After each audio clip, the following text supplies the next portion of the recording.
Coach, Baker Mayfield said after the game that they dared you to run the football. That's how they schemed you up on defense. So what worked so well with the run game once it got going and full of confidence?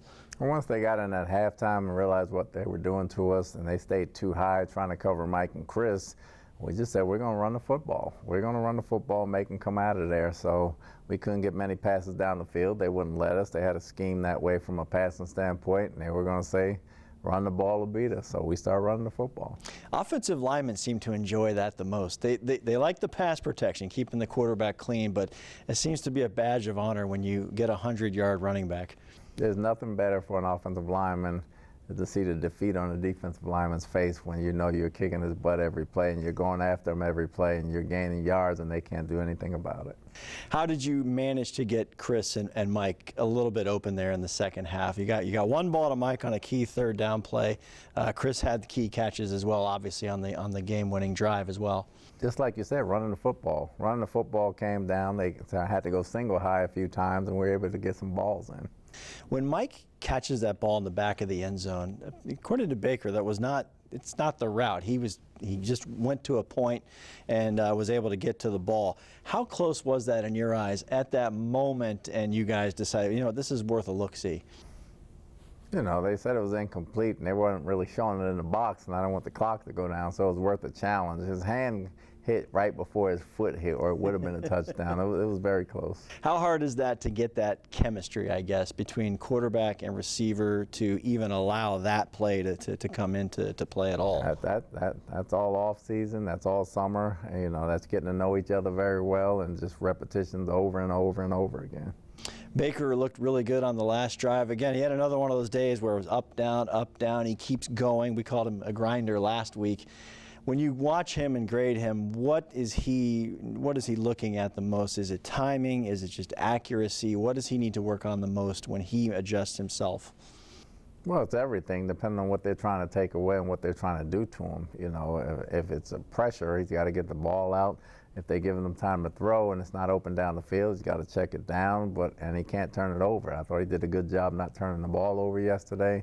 And he did a good job handing the ball off, understanding the game plan, and making them pay on the ground. So once it opened up, he was allowed to make some key throws. I thought he was patient throughout the game and worked his way through it and ended up hitting Cade with a great pass at the end. Was it nice to see a tight end there in the back of the end zone? It's been tough lately trying to get to them in the back, especially that far into the defensive backfield. Oh, it was great. You know, Cade's been doing a great job all year. He's our steady Eddie guy. Baker put it in a place where only he could get it. Defensively, how long did you go without realizing we don't have Vita today?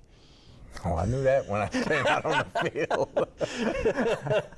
They played pretty well against that run. I knew that when they came off the field, but Gaines did a heck of a job. Those guys up front did a heck of a job rallying without him and, you know, trying to get to the next game without him. And we're a prideful group over there up front. They are. Coach Rogers does a great job getting them ready to play. They were up for the challenge.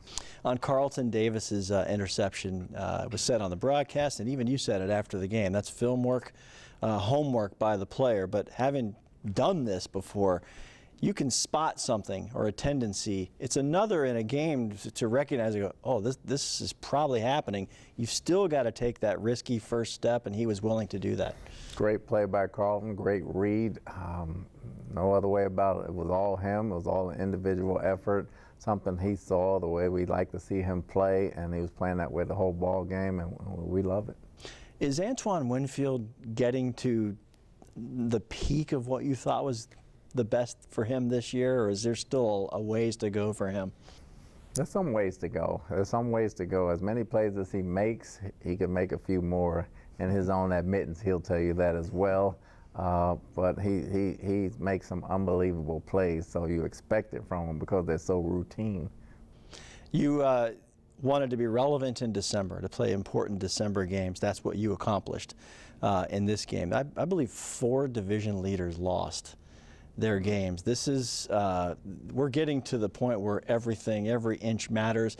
How nice is it to be a part of that, and how important is it now moving forward to understand that one mistake, you know, can put you in the rearview mirror in a heartbeat? It's exciting football. We've embraced the challenge. We said it, you know, before the last 2 games we played, we said we were 8 days out of first place. We knew if we won both of them, but the focus they have in practice, the way they embrace the games, embrace the excitement, embrace the pressure, and all play together and come through with 2 wins is great, and we know we got to keep it up.